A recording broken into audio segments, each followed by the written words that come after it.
eventual daquela mãe que comparecia para entregar um filho para adoção. Era a mãe do filho não desejado, esse que foi referido há pouco, que não era alvo de um aborto, era aquela mãe que entregava o filho para adoção. Essa mãe que entregava o filho para adoção, aqui em Porto Alegre, quando fui juiz aqui durante um período, nós tínhamos uma mãe dessas a cada 2 dias na nossa frente. No início dos anos 90. Hoje, a frequência dessa mãe é menor. E em Santo Ângelo, essa frequência que era de cada 15 dias, 30 dias, hoje ela é semestral. Algumas coisas mudaram.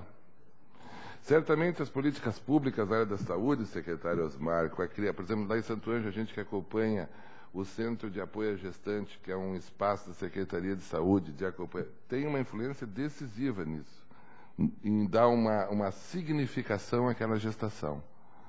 E diminuíram a entrega de mães à justiça para a adoção. Evidentemente que continua existindo algumas entregas diretas, essas coisas de adoção intuito persona, mas elas não são significativas, ao ponto de revelar alguma coisa está mudando. Portanto, há políticas em andamento, que nos permite uma certa esperança. Entretanto, numa sociedade como a nossa, e quem trabalha especialmente com as classes menos favorecidas e que estão envolvidos no tema do juizado da infância, uma sociedade absolutamente perversa, como diz o Eduardo Galeano, e eu gosto muito do Galeano, que é uma sociedade que oferece aquilo que nega, para determinados segmentos sociais, o único patrimônio que ele tem é os filhos. Certo? E quantas pessoas se deprimem por aí, ou tomam fluoxetina, ou vão para o shopping center gastar, outros fazem filhos. Certo? Porque é o único patrimônio que tem. E é um filho que é o objeto do seu desejo, porque esse filho é desejado. Esse filho é um filho pobre, mas ele é amado. Ele não é entregue para adoção. Ele é desejado, ele é querido. E nós temos uma leitura um pouco burguesa sobre essa relação dessas pessoas com seus filhos pobres, porque esses filhos são amados, muitas vezes. Então, o que eu penso é o seguinte: nós estamos aqui reunidos e precisamos de estratégias concretas. O grande objetivo de um fórum como esse não é apenas apresentar a reflexão de todos, problemas que alguns têm a intuição deles, problemas que outros passam a ter um contato com eles e se apercebem de sua grandeza, e problemas que outros até têm noções mais ou menos claras. É importante estabelecer algumas estratégias. Eu penso que uma grande estratégia que nós temos em andamento e que necessita de uma articulação sólida, e o Ministério Público aqui é um espaço muito bom para isso, embora diga sempre, nós da Justiça, onde inclua o Ministério Público como sistema de justiça, nós temos que ter o cuidado de não sequestrarmos da sociedade o direito dela discutir. Porque nós da Justiça nos autorizamos muitas vezes a tomar decisões de questões que são públicas, como se nós fôssemos legitimados para tanto, como representássemos o que é coletivo. E nem sempre somos, porque existem discussões que têm que ser feitas ao nível do povo. Dou um exemplo. O aborto nos Estados Unidos. O aborto nos Estados Unidos, no auge do seu debate, a Suprema Corte avocou para si a decisão sobre ele. Portanto, a Suprema Corte sequestrou da sociedade americana o direito de discuti-lo. E a Suprema Corte descriminalizou o aborto. Até hoje, nos Estados Unidos, tem procissão, tem apedrejamento, tem confusão. O aborto não é um tema resolvido pela sociedade americana. Foi resolvido pelo Estado americano através da Suprema Corte.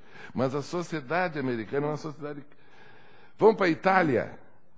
Na Itália, o Poder Judiciário não se meteu nessa discussão.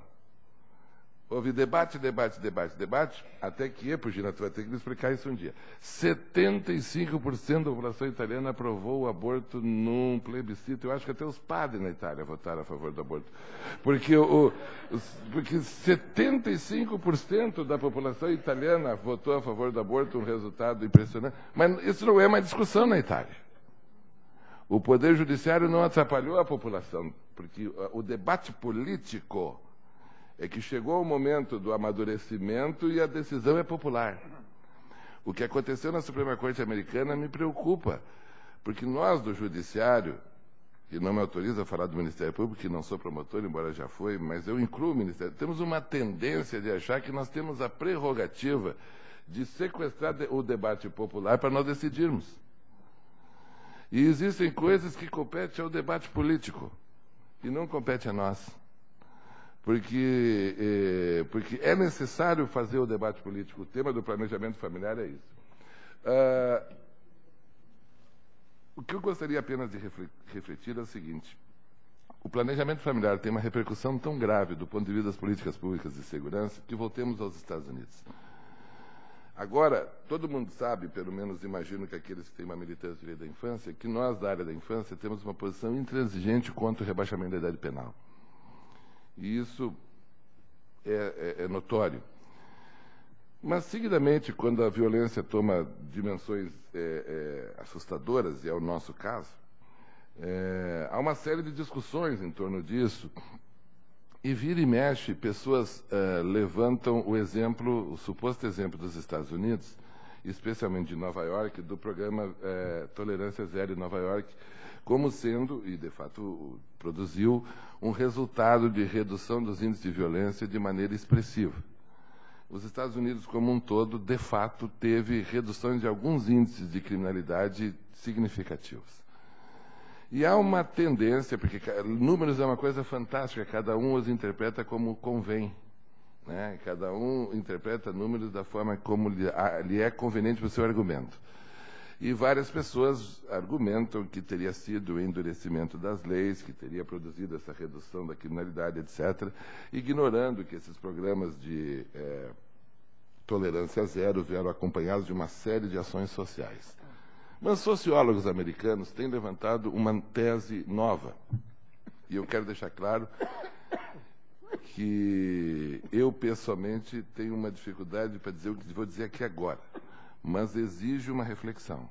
Sociólogos americanos têm dito que a redução da criminalidade nos Estados Unidos se deve à decisão da Suprema Corte que descriminalizou o aborto há 20 anos.